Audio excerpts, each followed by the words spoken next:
இப்போ ஈரான் திடீரென்று ஒரு எச்சரிக்கை கொடுத்திருக்காங்க. இந்த எச்சரிக்கை அமெரிக்காக்கோ அல்லது இஸ்ரேலுக்கோ இல்லை, ஐக்கிய அரபு அமீரகத்தை நோக்கி இந்த எச்சரிக்கை கொடுத்திருக்காங்க.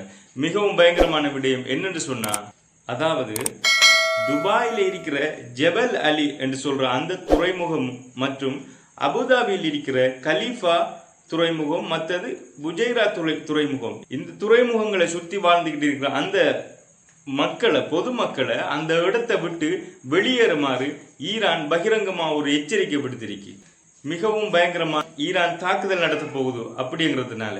ஏண்டா மிக முக்கியமா அங்க இருக்கக்கூடிய அமெரிக்கா படைகளை குறிவைத்து தான் ஈரானுடைய தாக்குதல் நடக்க போகுது. அந்த இடத்துக்கு ட்ரோன் தாக்குதல் அல்லது மிசைல்ஸ் தாக்குதல் ஈரானிடம் இருந்து வரும். அது பொதுமக்களை பாதித்து விடும் என்பதற்காக பொதுமக்களை அங்கு சுற்றி வாழ்ந்து கொண்டிருக்கக்கூடிய அந்த மக்களை அந்த இடத்தை விட்டு நீங்க போங்க அப்படின்னு சொல்லி பகிரங்க எச்சரிக்கை ஒன்று விடுத்திருக்காங்க.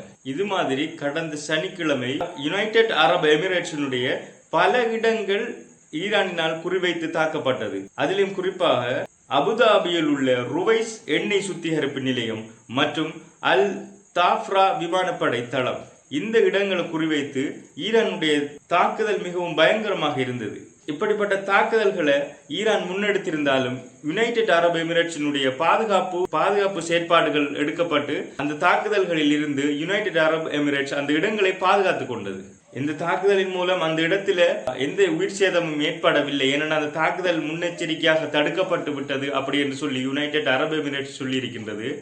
ஆனா புஜைரா துறைமுகத்துல கொஞ்சம் தாக்குதல் பலமாக தான் இருந்தது. அந்த தாக்குதல் நடந்த உடனே பாதிப்புகள் ஏற்பட்டு தான் இருக்கின்றது. தாக்குதலுக்கு பிறகு அந்த துறைமுகத்தினுடைய செயற்பாடுகள் அனைத்தும் தற்காலிகமாக நிறுத்தி வைக்கப்பட்டிருக்கின்றது.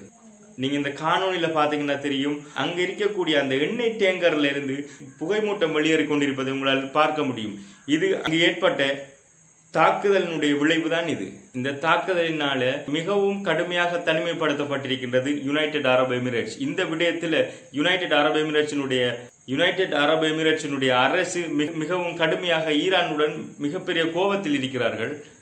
அவர்களுடைய குற்றச்சாட்டு என்னன்னு சொன்னா, யுனைடெட் அரபு எமிரேட்ஸினை வேண்டுமென்றே குறிவைத்து தாக்குதல் நடத்தி கொண்டிருக்கின்றது. இந்த போர் ஆரம்பிச்சதிலிருந்து மட்டும் இந்த வளைகுடா நாடுகள்ல யுனைடெட் அரபு எமிரேட்ஸை மட்டும் குறிவைச்சு 2000க்கு மேற்பட்ட மிசைல்ஸ் மற்றும் ட்ரோன் தாக்குதல்களை ஈரான் எங்கள் மீது நடத்தி இருக்கின்றது அப்படி என்று யுனைடெட் அரபு எமிரேட்ஸ் குறை சொல்லிக் கொண்டிருக்கிறார்கள். இப்போ ஈரான்கிட்ட இருந்து எந்த நேரத்தில் எப்போ யுனைடெட் அரபு எமிரேட்ஸ் மேல தாக்குதல் நடத்தப்பட போகுது என்கிற அச்சத்தோடு அந்த நாட்டு மக்களும் அந்த நாட்டு அரசும் இருந்து கொண்டிருக்கிறார்கள். அவர்கள் மிகவும் முன்னெச்சரிக்கையுடனும் மிசைல்ஸை தடுக்கிறதுக்கான பாதுகாப்பு நடவடிக்கையுடனும் இப்போ அவங்க இருக்காங்க. சரி, தொடர்ந்து நம்மோடு இணைந்திருங்கள். இதுபோல முக்கியமான பல தகவல்களை உங்களுக்கு கொண்டு வரதுக்காக நான் முயற்சி செய்து கொண்டிருக்கேன். மறக்காம இந்த சேனலை சப்ஸ்கிரைப் பண்ணி வைங்க.